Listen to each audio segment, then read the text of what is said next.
Starting with the positives in the game, from here, during this recent run of wins, Lamans would have gone long, but United changed tack and played much more football in this game. Lamans sweeps the ball out to Shaw. Shaw played it into Dalot, and we can see United have set up possession structures to beat the press. Fernandes plays it into Shaw, and from here, I like the way Casemiro is backing the play up, moving into this channel on the outside of the press. Casemiro gets on the ball in a nice pocket, and we can see how United bunch Forest up on the touchline, opening midfield. Casemiro plays a first-time pass into Sesko, who holds the ball up well. In the same phase of play, progression halted, but United are patient and recycle the ball. United switched the play out to Yoro, and I thought this was decent setup from United. Ahmad is holding Williams. Anderson and Gibbs-White are matching up, although Milenkovic is there to cover Sesko. Sesko's running behind Murillo, holds him long enough to give Mbeumo this pocket, and Yoro plays him in. And we eventually get here, where Dalot puts a decent ball in. The ball retention and patience in that move that lasted 1 minute and 4 seconds was very good. Another move that starts with the keeper, and it's more patient play, looking for the openings, but when they are not there, moving the ball to change the angle of attack. But from here, this was really good. Cunha has dropped deep. Dalot has pushed up off screen. Shaw plays it into Cunha, who then plays it down the line to Dalot, and we can see the space created from United's positional play. And now this is a classic sporting play. A third man run into the space created, but the pass was off. This final example is more of a transitional move. Fernandes plays it into Sesko. This is a nice first-time layoff under pressure, followed by another first-time touch from Ahmad to Mbeumo, and a first-time ball back to Ahmad from Mbeumo. That gets Ahmad here, leading me to the next phase of the analysis, United's poor execution and decision-making in the final third.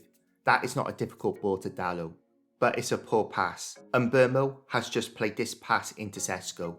As a striker, I don't blame Sesko for shooting, but he's moving away from goal with bodies in front of him, and with Fernandes coming onto that ball, Sesko should have let it run. Here, we can see Cunha with his arms out, begging for the ball.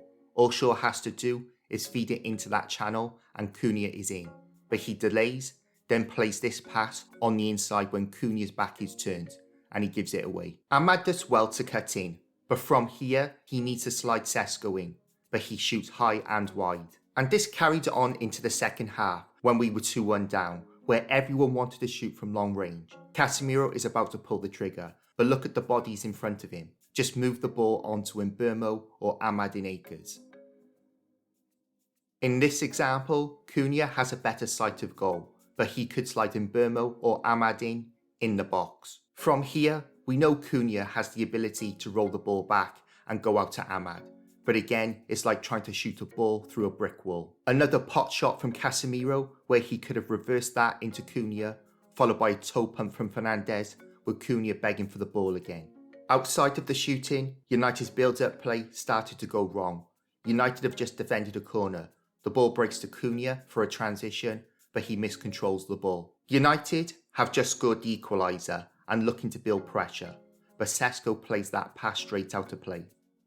I praise United for their composure on the ball and passing connections created in the first half, but here Yoro is looking for a forward ball. He chopped back looking for another forward pass, but nothing on. He goes back to the keeper and isn't happy about it.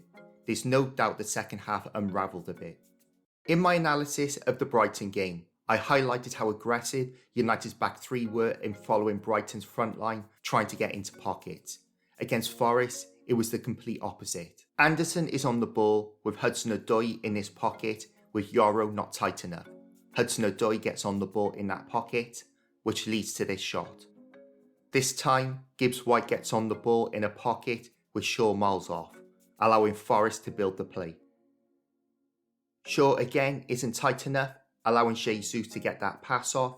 Now Forest are running at our backline. Yoro is overloaded with Ahmad too far wide. Hudson-Odoi gets on the ball in another pocket and plays Gibbs-White in.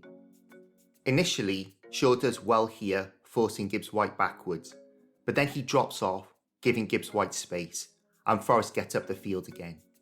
Anderson is about to play this ball into Hudson-Odoi in another pocket. Yoro should be stepping up onto him. Hudson-Odoi gets on the ball, But what I don't understand is the distances the back three were having to come out were nowhere near as big as the distances they were covering against Brighton.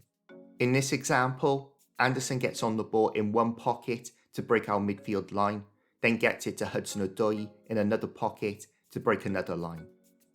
This was a constant throughout the game, Forest finding pockets in midfield and between our lines. The pressure we put on the ball against Brighton was the key to that performance. They dropped off that standard against a team who could get relegated and we nearly lose the game. The devil's verdict is, a lot of people have said United would have lost that game last season. Literally, United lost that game last season to Forest, so that's hardly a statement. But are we seeing a shift in mentality? In my view, it's way too early to say, and we saw too much of the old United, although there were positives. What I enjoyed about the game was the body language of Amorim on the touchline. My opinion is he showed defiance and pushed the team on. It wasn't the usual crouch down, looking away vibe we've seen all too often. So maybe that drive and positivity is transcending through to the players. But throughout the game, although we got around their box a lot, we didn't look likely to open them up, and a set piece was the most likely way back into the game. But like I said, there were positives, and the run without losing has continued. Thank you for watching, and I'll see you in the next one.